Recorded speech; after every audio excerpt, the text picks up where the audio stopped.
Good morning, everybody. Welcome back to Wishwell Farms. We have a very busy day today, and I'm so glad to see the blue sky and sunshine.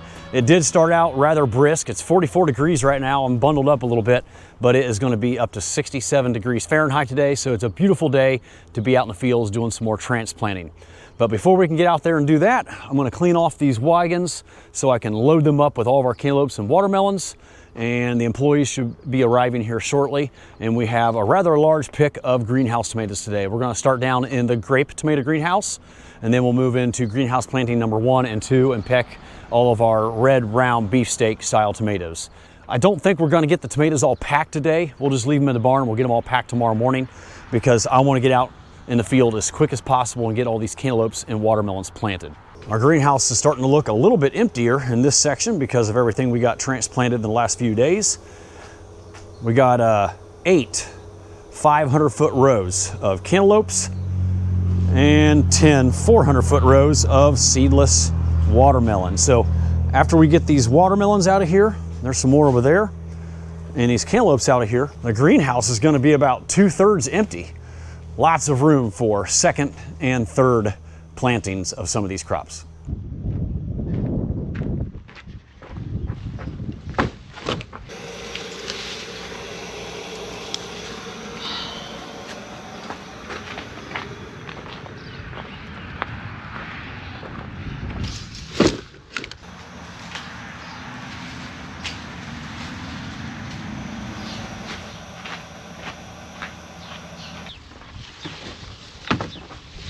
Running my cantaloupes down the road about a half mile to our other farm, and I'll drop them off there so we're ready for transplanting.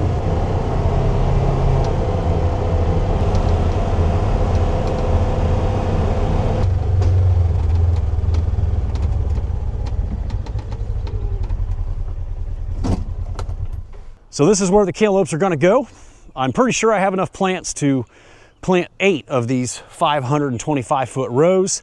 But there's 9 rows here. I had extra room, so I went ahead and laid 9 rows because I think I'm gonna have too many watermelon plants to fit in the 10 rows over by my grape tomato greenhouse. So if I run out of room over there, I will bring some of the seeded watermelons out here to put in row 9. These cantaloupes are sandwiched in between my brother Joel's garlic and our first planting of green beans. Boy, the breeze has sure picked up. I was all excited about flying the drone for you guys while we're planting cantaloupes and watermelons, but if it continues to increase much more than it is now, I might have to keep it grounded. All right, I'm gonna leave the cantaloupes here. I'm gonna run back to the farm and help them finish up picking greenhouse tomatoes. From the looks of things, I'm guessing we're gonna have a decent pick today. This is the way every row looks.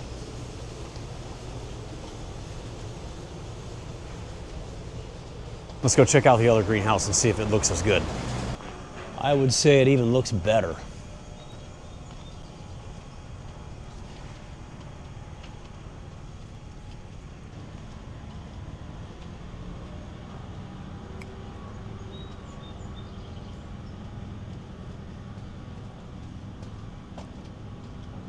I like what I'm seeing. I'm guessing we're going to get about 75 10-pound flats today.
The grape harvest was down a little bit today. We usually get about 4 tubs that are full. I think the cloudy, cool weather is kind of catching up with them a little bit now. They should make a comeback after this week because we're supposed to have a little more sun. But the red round tomatoes are doing fantastic. We're still picking, and we already have 17 tubs on the tables. This could be our biggest pick so far of 2025. All right, I'm down the road about a half mile at our other farm. It's actually where our dairy farm was for 3 generations. And this is where the garlic patch is. And we got 8 rows of cantaloupes to put in. 1,700 plants. That should give us approximately 3,000 to 4,000 marketable cantaloupes to sell. 2 varieties we're planting, Aphrodite and Avatar. And we will be spacing them with a 2.5 foot water wheel. So 30-inch spacing.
We're in the seedless watermelon patch now. I got 10 rows here, probably about 400 feet long.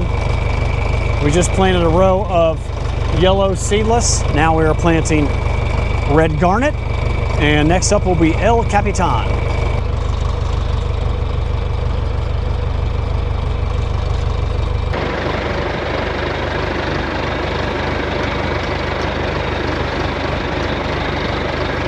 We ended up getting about half the watermelon done, and Emma had to leave. She has ball games with her son this afternoon, so Gavin and I are gonna finish it up.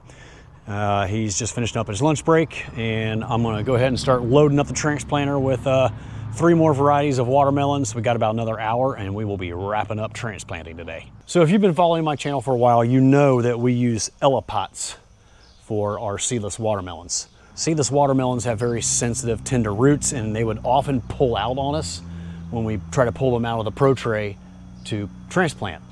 But not with these pots. They're like a little sleeve with germination mix inside, and they work great for seedless watermelons. Gavin should be here any minute, and I'm gonna go ahead and get this transplanter all loaded up for him so we are ready to roll. The variety I'm putting on here right now is Powerhouse. We're gonna have 2 rows of Powerhouse, 2 rows of Sandbar, and 1 row of Bold Ruler. And we've already planted our Red Garnet and El Capitan and Yellow Buttercup seedless watermelons.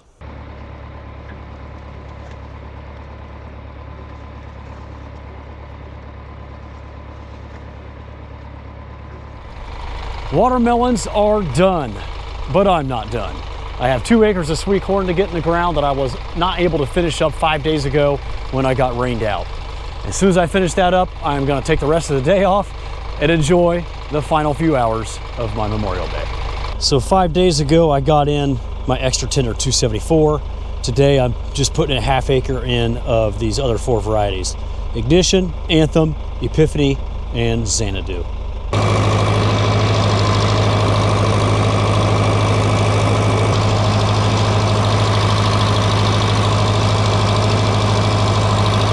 Sweet corn is in the ground. Well, I feel like we are just about caught up for the season.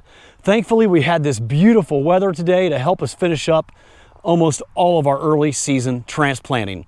We were able to get in nearly 13,000 plants over the past 3 days, and I just have 2 rows of seeded watermelon left, but that's only gonna take like 15 or 20 minutes. We'll get that in sometime later this week. And then I have 4 rows of butternut and spaghetti squash that's ready to transplant, but I still need to lay the mulch before I can do that. So hopefully later on this week or early next week, we will get that finished up. And then I just have 30 or 40 more rows to get laid in the coming weeks for our mid and late season crops. So yeah, we're pretty much caught up and now just back to a regular schedule of seeding and planting everything and playing the waiting game for everything to ripen, which will happen quickly during the June heat. Folks, thank you so much for watching. I really appreciate it. Don't forget to like the video if you enjoyed it, and I will see you all again next time down on the farm.